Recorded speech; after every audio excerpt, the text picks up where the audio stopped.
Assalamualaikum warahmatullahi wabarakatuh. Perkenalkan, nama saya Nur Hidayah, NPM 1901011124. Saya di sini akan menjawab pertanyaan yang telah diberikan oleh Bapak Dedi Wahyudi mengenai ujian tengah semester mata kuliah Ilmu Hadis dan Pembelajarannya. Pertanyaan yang pertama yaitu bagaimana konsep belajar dan pendidikan di era 4.0. Jadi, pada tahun ini dunia dihadapkan dengan tantangan baru, yakni industri 4.0. Kita telah masuk ke era baru industri yang biasa disebut dengan data teknologi. Pada detik ini, hampir semua aspek kehidupan akan tergantung pada teknologi. Lalu, sebenarnya apa itu merdeka belajar dan bagaimana konsep tersebut bisa efektif dalam sistem pendidikan 4.0? Berikut pembahasannya. Sangatlah berbeda dengan kurikulum yang pernah ada dan digunakan oleh pendidikan formal di Indonesia. Konsep pendidikan baru ini sangatlah memperhitungkan kemampuan dan keunikan kognitif individu para siswa. Berikut garis besar konsepnya. Asesmen kompetensi minimum. Perbedaan konsep pendidikan baru ini dengan kurikulum yang digunakan sebelumnya adalah siswa diharapkan mampu menunjukkan kemampuan minimum dalam hal literasi dan numerik. Fokusnya bukanlah sebanyak apa siswa mampu mendapatkan nilai melalui penugasan dari guru, tetapi bagaimana siswa mampu berpikir secara kritis menggunakan kemampuan kognitifnya. Dalam bidang literasi misalnya, bila pada kurikulum sebelum-sebelumnya, siswa lebih banyak dihadapkan menghafal dan menerapkan materi yang mereka baca. Dalam konsep asesmen kompetensi, siswa diharapkan bisa berpikir logis untuk mengabstraksi maksud dan tujuan dari materi. Begitu juga dalam hal numerik atau pada pelajaran sains seperti fisika, kimia, khususnya matematika. Siswa tidak boleh hanya menghafal formula atau rumus, tetapi juga menemukan konsep dasarnya, sehingga mereka bisa menerapkan untuk penyelesaian masalah yang lebih luas. Soal yang kedua yaitu apa rancangan perencanaan pembelajaran yang Anda miliki dalam menyambut era pendidikan 4.0.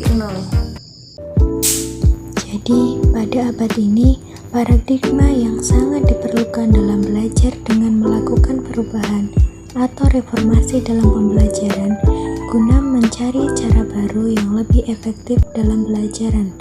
Disinilah menemukan peran kreativitas guru untuk menemukan serta melaksanakan kinerja yang inovatif dalam meningkatkan kualitas pendidikan.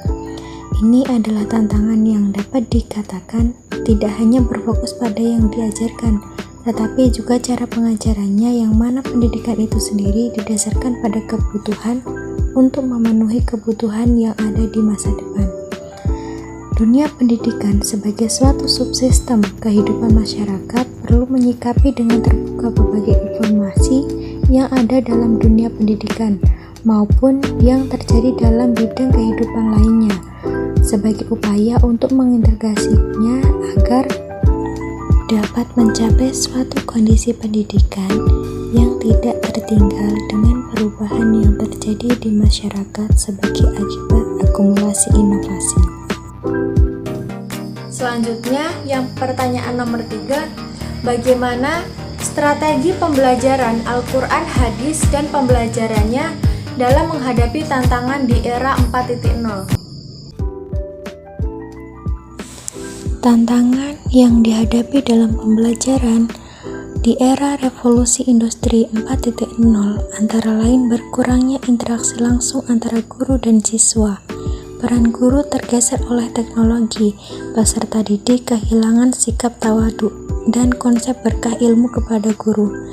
Terkikisnya nilai spiritualitas dalam pembelajaran, guru harus mampu menjadi panutan bagi peserta didik agar peserta didik tidak kehilangan panutan dalam realitas kehidupan mereka.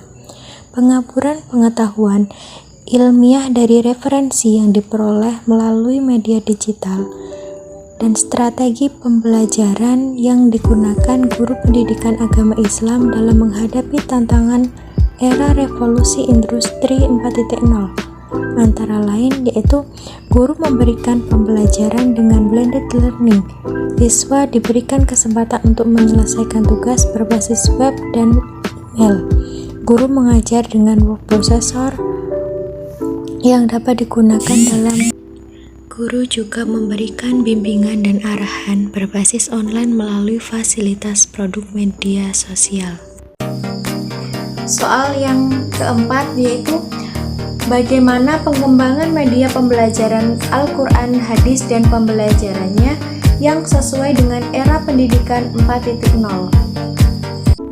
Pendidikan sekarang tak dapat lepas dari media yang digunakan untuk proses pembelajaran, dan media yang digunakan tak luput dari perkembangan zaman merupakan perkembangan teknologi, sehingga bentuk media yang sering digunakan di era 4.0 ini yaitu berbasis online seperti HTML, e-learning, media sosial, e-book, YouTube, dan lain sebagainya.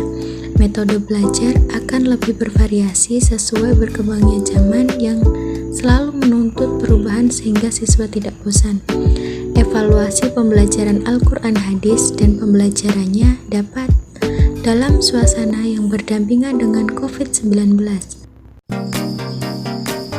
Yang kelima, yang terakhir yaitu apa pendapat Anda yang tentunya didukung dari berbagai teori yang kuat terkait evaluasi pembelajaran Al-Quran, hadis, dan pembelajarannya dalam suasana yang berdampingan dengan COVID-19.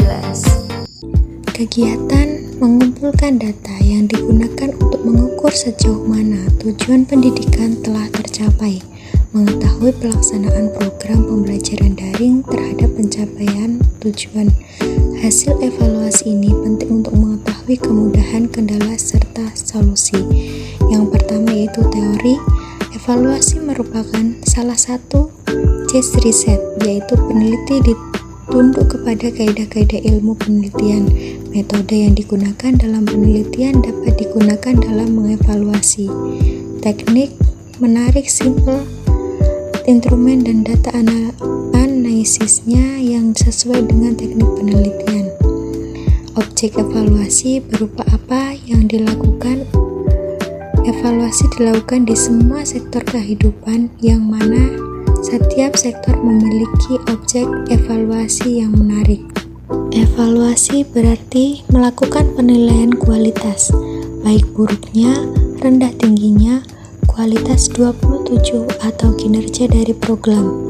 Evaluasi dan penilaian manfaat, bermanfaat tinggi atau rendahnya program dalam kaitan dengan sesuatu tujuan, satu standar tertentu.